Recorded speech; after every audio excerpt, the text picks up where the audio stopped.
Fear doesn't always come in screaming nightmares or trembling hands.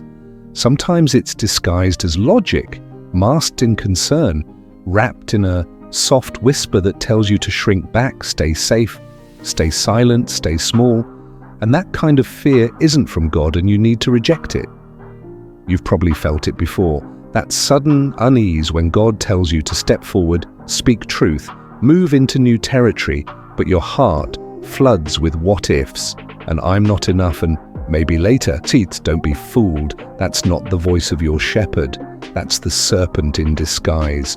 2 Timothy 1:7 didn't say God might give you fear. It said clearly he did not, and instead he gave you power, love, and a sound mind.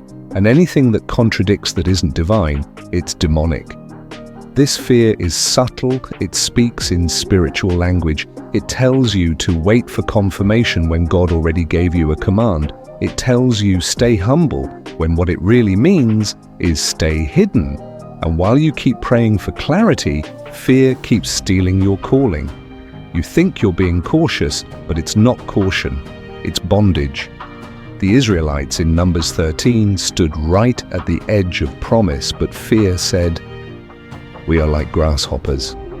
And that single lie cost them 40 years of wandering.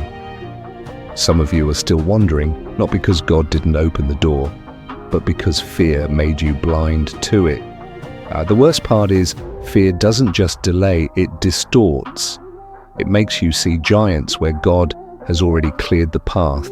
It convinces you that failure is final, that rejection means you weren't called, that past sin disqualifies present obedience. And while you entertain fear, faith is starving in the corner.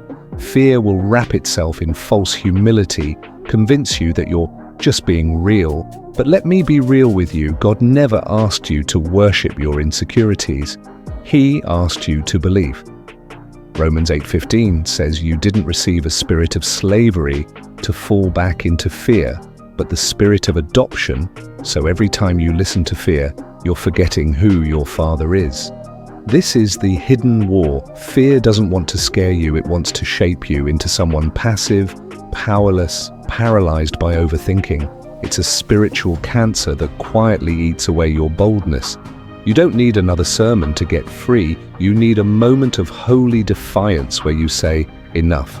Fear will always have a reason, always have a voice, but you need to learn to recognize its tone. It's urgent, not peaceful. It's loud, not wise. It's panicked, not spirit-led. And it doesn't leave unless you evict it. You're not waiting on God, He's waiting on you to believe Him. Fear isn't always a sudden terror. It's often chronic hesitation, disguised as discernment. You think you're playing it safe, but spiritually you're playing it small. How many opportunities have you prayed for only to reject them when they arrived because fear called them too risky? You asked for growth, but fear told you growth means pain, and you chose comfort. But comfort zones are spiritual graves. Fear is never neutral. It either dethrones your faith or gets cast down by it.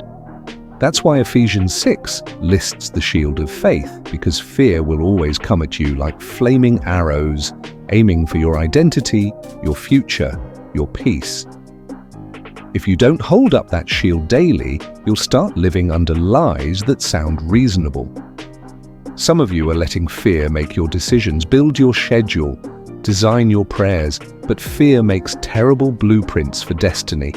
If Peter had let fear lead, he never would have stepped out of the boat. If Esther had let fear win, she would have stayed silent, and her people would have perished. Fear always whispers, "What if it goes wrong?" But faith shouts, "What if it works?" You want to walk on water, but you won't lift your foot. Stop calling it wisdom when it's really just fear with a cross around its neck.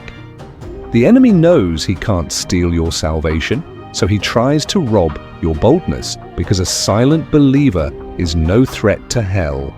That's why fear often shows up right before breakthrough, before bold steps, before obedience. It's a last-ditch attempt to keep you bound. Don't wait until the fear leaves to move. Move while it's shaking. Worship while it whispers. Speak while your voice is trembling, because every act of faith is a blow to the enemy's strategy. Joshua didn't wait until Jericho's walls cracked, he shouted first. That's what fear hates, faith that moves before the evidence. The longer you wait for perfect peace, the longer fear gets to reign. Stop handing it the microphone. Your calling is too costly to let fear narrate your future. The next time that voice tells you you're too late, too broken, too unqualified, remember that's not the voice that raised Lazarus. That's not the voice that silenced storms. That's not the voice that said it is finished. That's a counterfeit, and it's time to shut it down. You were not saved to live scared. You were not redeemed to live restricted, and you were not called to hide your light just because the darkness looks loud. This kind of fear isn't from God, so reject it with everything in you.